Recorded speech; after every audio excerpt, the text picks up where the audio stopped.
दलित नेता के रूप में आप में जानते हैं। आप मुझे बताइए, दलित सांसद हमेशा समाज कल्याण मंत्री क्यों बनता है? वो रक्षा मंत्री क्यों नहीं बनता है?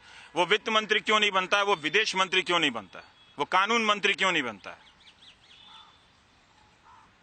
मैंने तो कोई अध्ययन नहीं किया, आपको अध्ययन करना चाहिए कि क्या जितने दलित सांसद हैं उनमें से कोई लॉ नहीं पढ़ा होगा, कोई अर्थशास्त्र नहीं पढ़ा होगा? क्या वो तो अगर किसी दलित सांसद को ही समाज कल्याण मंत्री बनाने के लिए वो मंत्रालय रखा हुआ है तो सबसे पहले किसी सरकार को उस मंत्रालय को भंग कर देना चाहिए। कि हम क्यों रखेंगे उसको? कि जहां एक दलित प्रतिभा किसी भी पार्टी में हो सकती है, वो क्या जाकर वहीं पहुंचेगी, वहीं उसका अंत हो जाएगा? या फिर चुनाव से पहले उसे प्रदेश अध्यक्ष बनाया जाएगा? जब चुनाव 6 महीना रह जाते हैं, 1 महीना रह जाते हैं, तब लोगों को याद आती है कि आप उसको बना रहे हैं। तो सीधा बात है कि आप उसका ये जात पात का जो एक्सचेंज प्रोग्राम चल रहा है ना, कि हमारे जात पात और आपका जात पात दे दो यार, कुछ मिल के हम वोट बैंक बन जाते हैं, कुछ मिल के तुम वोट बैंक बन जाओ, कितने लोगों को उन बातों को प्रसारित करने के लिए किया जा रहा है। नेतृत्व के स्तर पर आने की बात तो दूर, उनकी रोजमर्रा की मुश्किलें तक दूर नहीं हो रही है। ऐसे में लोकतंत्र में उनकी सीधी भागीदारी एक छलावा ही है। राजनीतिक नेतृत्व कहाँ है? वो राजनीतिक कार्यक्रम क्यों नहीं है? अम्बेडकर जयंती राजनीतिक कार्यक्रम क्यों नहीं है? जब मैं ये सवाल करता हूँ तो मेरा मतलब ये है कि कहाँ कौन नेता ऐसा नजर आ रहा है जो जातिवादी इस हिंसा के खिलाफ खड़ा होकर बोलता हो? कौन है जो जाकर उसे सामना करना चाहता हो?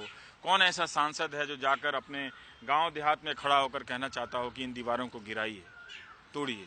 ये चीजें हो नहीं रही हैं। तो ठीक है, थोड़ी निराशा तो होती है कि राजनीतिक संस्कृति के रूप में आज मुझे अम्बेडकर नजर नहीं आते हैं, सांस्कृतिक रूप में मुझे अम्बेडकर तो हर जगह नजर आते हैं। बाबा साहेब ने भारत में लोकतंत्र की नींव रखी और एक सशक्त संविधान दिया। उन्होंने संविधान के जरिए सबके लिए बराबर मौके की बात कही, लेकिन आज शायद ही ऐसा हो रहा है। राजनीतिक, सामाजिक और आर्थिक रूप से सबसे पीछे खड़े लोग आज भी पीछे ही हैं। कोई उनकी सूध लेने वाला नहीं है। उनके हाथ में सत्ता सौंपने की बात तो बस दूर की कहानी ही लगती है।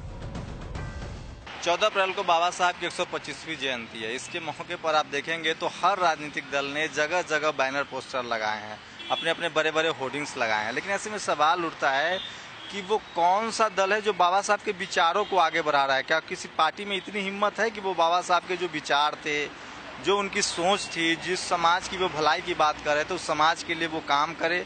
जिस तरह से बाबा साहब कट्टरता पर, जातिवाद पर खुलकर बोलते थे, क्या कोई पार्टी उससे बचने की कोशिश कर रही है? क्या उस तरह से अब काम करती है? बस एक होड़ सी लगी है कि किसी तरह से बाबा साहब के तस्वीरों को, बाबा साहब को वोट बैंक के रूप में इस्तेमाल किया जाए। कैमरामैन इमरान अली बेग के साथ शंभू कुमार सिंह, नेशनल दस्तक, दिल्ली।